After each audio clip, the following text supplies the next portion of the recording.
ఇవన్నీ భారతదేశంలో ఉండడమే కాకుండా, పాశ్చాత్య దేశాల్లో గూడా మనకి ఇటువంటి భవిష్యత్తుని ఊహించి చెప్పినటువంటి వాళ్ళున్నారు. వాళ్ళు చెప్పినవి గూడా కొన్ని అక్కడక్కడ నిజం అవుతున్నట్టు మనకు కనపడుతూనే ఉన్నాయి. నాస్టర్డామస్ అనేటటువంటి ఆయన చెప్పిందొకటుంది.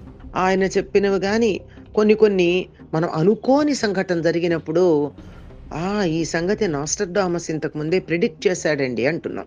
అలాగే ఫ్యూచరాలజీ అని ఒక గొప్ప సబ్జెక్ట్‌ని అన్ని ప్రపంచంలో ఉన్న విశ్వవిద్యాలయాలన్నీ గూడా ప్రత్యేకంగా అధ్యయనం జేస్తున్నాయి. పరిశోధనలు కూడా చేస్తున్నాయి.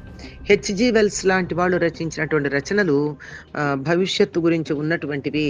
వాటికి ఈ సమయంలో చాలా ప్రాధాన్యం గూడా సంతరించుకోవటం జరిగింది. ఇలా పైగా కొన్ని సినిమాలున్నాయి. ఆ సినిమాలన్నీ ఫిక్షనే అనుకోండి. అంటే కాల్పనికం. కాల్పనికమైన పైగా దాన్నేమంటారు? Science fiction. అలాంటి దాంట్లో ఎక్కడో ఇప్పుడు ఉన్నటువంటి జరుగుతున్న సంఘటనకి సంబంధించి సరిపోయేటట్టుదుంటే, ఓహ్! వాళ్ళు చాలా బాగా రాసి చెప్పారండి. ఆ సినిమాలో చెప్పినట్టే ఉంది అంటున్నాం.